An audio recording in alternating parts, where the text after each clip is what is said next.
The Galactic Council's observation deck hummed with quiet tension the morning the human arrived. Commander Varek stood at the head of the room, his silver-plated exoskeleton catching the light of 3 artificial suns. Around him, 12 alien specialists, engineers, biologists, and strategists from across the unified systems studied the data on their holographic panels. Every single one of them had looked at the mission file. Every single one of them had raised the same concern. She is too small. Too soft. Too fragile. Joe, the Krellian logistics officer, tapped his 4-fingered hand on the console. Commander Varek, he said slowly, the atmospheric readings from Sector 09 register at 4.7 Carath units of pressure. That is almost double what our own environmental suits can sustain for more than 6 minutes. Are you certain the human is appropriate for this assignment? Varek turned and looked out through the observation glass. Down on the landing platform, a single figure stepped off the shuttle ramp. Luna. She wore no environmental armor. No pressure-sealed exosuit.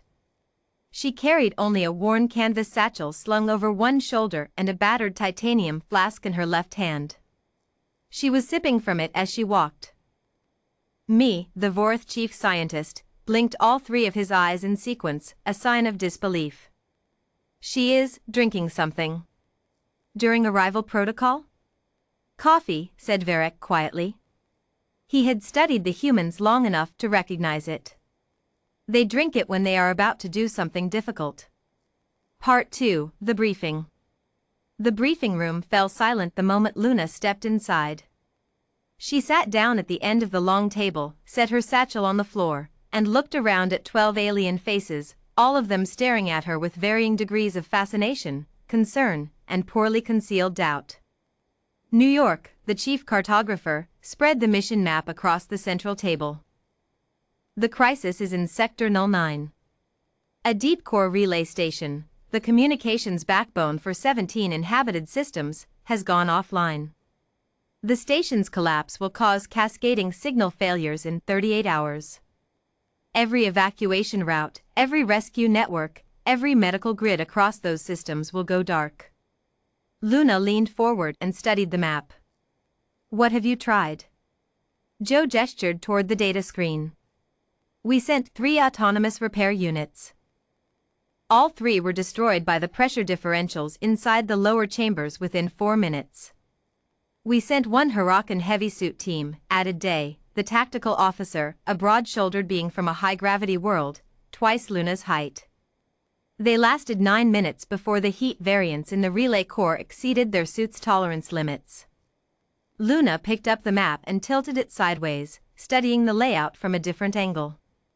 What's the relay core made of? Chromite alloy and fused lattice crystal, said Me. Why does that matter? Because it expands unevenly when it overheats. She tapped a section near the base of the station. Your machines were trying to enter from the top and work down. The pressure is worse there because the heat rises and compounds. You need to go in through the ventral access shaft, here.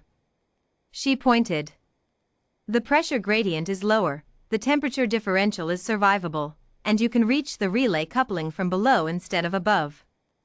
Silence. Hi, the systems engineer stared at the point she had indicated. Our automated models did not identify that pathway.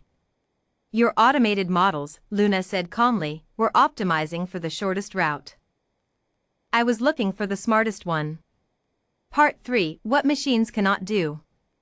Varek walked beside her as they approached the deployment bay. You understand, he said carefully, that even if your route assessment is correct, the conditions inside that ventral shaft are beyond anything biological life should be able to endure. The pressure alone? I grew up on a death world, Luna said. She didn't say it with pride. She said it the way someone might mention the weather. Earth has pressure zones in the ocean trenches that would crush your heavy suits in seconds. We have jungles that run at 50-degree heat with 100% humidity.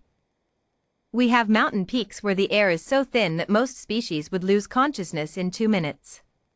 She glanced up at him. We don't just survive those environments, Commander.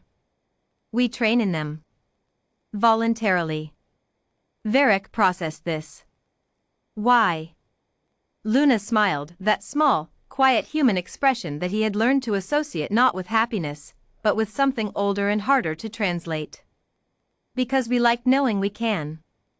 Wah, the youngest member of the technical team, hurried alongside them, clutching a data tablet. Luna, our calculations show that even with the ventral pathway, you will face approximately 94 seconds of peak thermal stress at the relay coupling junction. Our models suggest the human body cannot.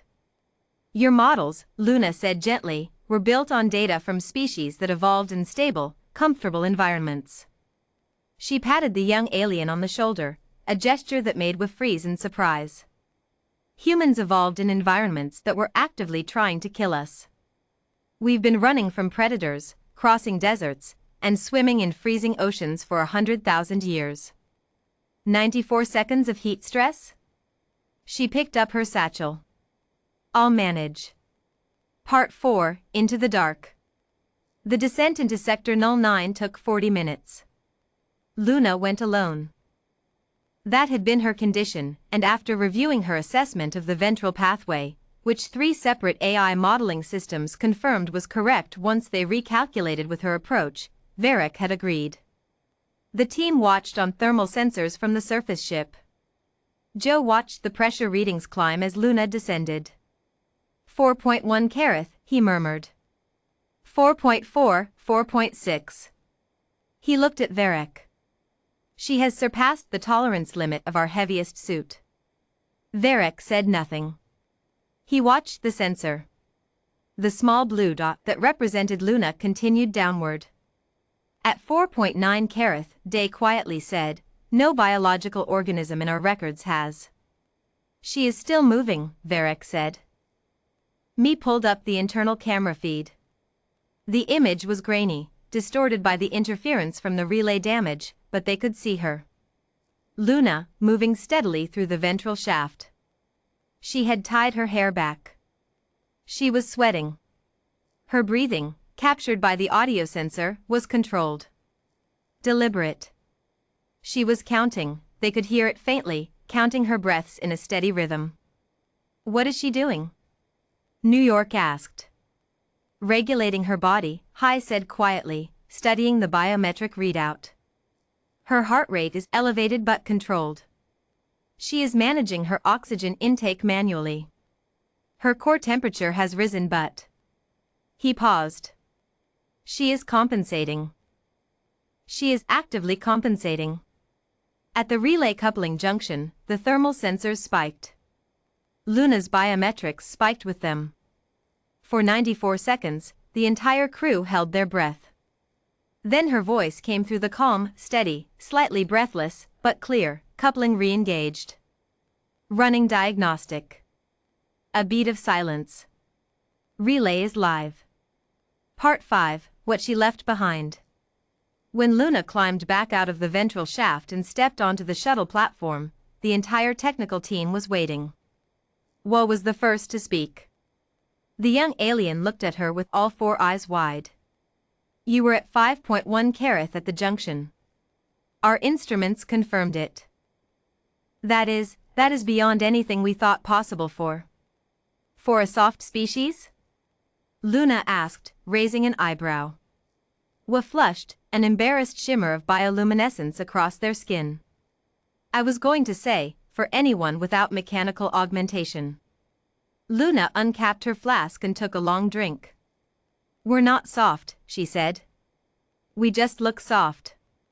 She looked around at all of them, Joe, me, New York, Day, Hai, Wa, and Varric at the back, watching her with that unreadable expression. You built machines that could survive hostile environments. We became the hostile environment. Different strategy. Both work. She shouldered her satchel. Now. Where's the mess hall? I haven't eaten since before the descent and I'm absolutely starving. It was Varric who answered. He stepped forward, and for the first time since her arrival, he dipped his head, the formal Crethean gesture of deep respect, reserved for commanders of equal rank. "I will show you myself," he said. Luna looked at him. Then she smiled, the real one this time, the warm one. "See? I knew you'd come around." Epilogue. Later, in the mission report filed to the Galactic Council, Commander Varric wrote a single paragraph that was subsequently shared across 17 systems and reprinted in 400 education archives.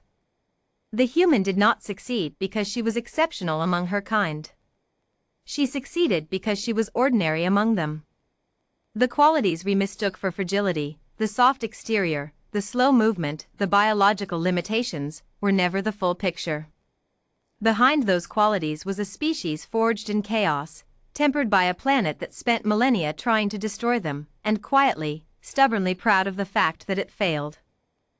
We sent machines because we believed no body could survive the conditions. Luna succeeded because the human body, at its limit, does not simply endure, it adapts, compensates, and refuses. They are not fragile. They are the most dangerous thing in explored space, a life form that has never, in its entire evolutionary history, been told what it cannot do, and believed it.